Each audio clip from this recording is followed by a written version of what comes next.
Мъж се усмихва за снимка, облечен в еркожълт пуловер, а на раменете му е качен неговият също толкова усмихнат син.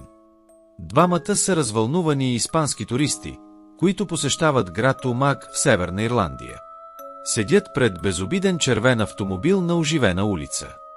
Годината е 1998 година и този червен автомобил е натъпкан с около 226 кг експлозиви на основата на торове, които ще бъдат взривени миг след като бъде направена тази снимка. Това е терористична атака, организирана от реалната Ирландска републиканска армия. Експлозията ще убие 29 души, ще рани 220 и ще предизвика национално и международно възмущение. Двамата на снимката оцеляват по чудо, но фотографът за съжаление умира. Снимката показва 300 килограмова черна мечка в гората. Мечката е на около 30 метра от него, зад паднал дънер, и изглежда, че следва фотографа. Снимката е направена с телефон от Дарш Патъл, 22-годишен студент от университета Рутгерс, който решил да отиде на поход в резервата Апшава в западен Милфорд с 4 свои приятели от университета. За съжаление, мечката започнала да преследва студентите, затова те решили да се разделят. Когато се събрали отново, един студент от групата липсвал. Тялото на Пател е намерено 4 часа след пристигането на полицията на мястото. Той е бил нахапан от мечката, която е снимал само няколко минути преди това. Телефонът му също бил намерен със следи от пробождане и тази предчувстваща снимка. Снимката е размазана. Сякаш фотографът е преместил фотоапарата, докато е снимал. Снимката може да е от някое домашно парти. Но мъжът с вдигнатата оранжева чаша е Тайлър Хадли, който порано същия ден е убил родителите си, Блейк и Мери Джо Хадли, с чук, докато е бил на екстази.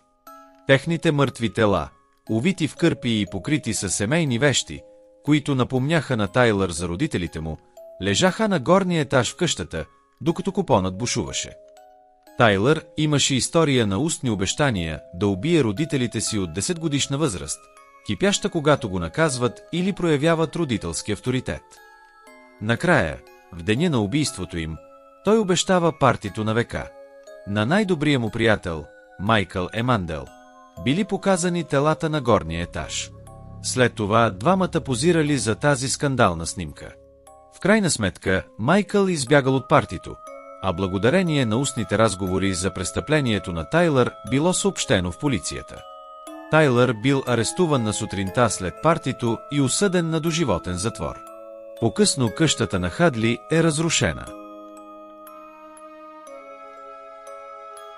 Облечена в червена тениска, 18-годишната Джули Калън стои на върха на отвесна скала и снима красивата гледка отдолу на пътеката Пинхоти в щатския парк Чиха в Делта, Алабама. Тя току-що е отишла на това живописно място с бившия си приятел Лорен Банър. Миг след като е направена тази снимка, Лорена прострелва 2 пъти в главата с 2 калибров револвер и хвърля тялото и от скалата. По-късно той се обажда в полицията и казва, че е убил бившата си приятелка, като се предава. Двамата се срещали в продължение на 10 месеца, преди Джули да скъса с Лорен, тъй като той я контролирал и не й позволявал да се среща с приятелите си. Въпреки раздялата, двамата продължават да поддържат редовен контакт. 2 месеца след раздялата Лорен кани Джули на поход, в който в крайна сметка завършва с фатален край.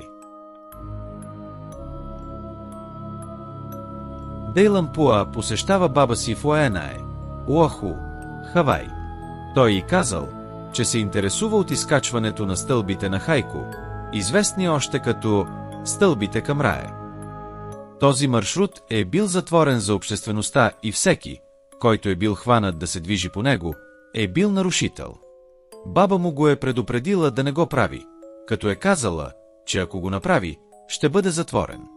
На 27 февруари 2015 година той хванал автобус и се отправил към похода към стълбите към рая. Дейлан изпраща съобщение на баба си със снимки от похода. Никой никога повече не го е видял. След изчезването му снимките били проучени. На една от тях се виждал мъж на далечен фон. Изглежда, че той върви след Дейлън. Семейството моли за обществена помощ и всеки, който разпознае мъжа, да се обади. И до днес той или останките му не са открити, а какво се е случило с него и самоличността на странния мъж на снимката остава загадка.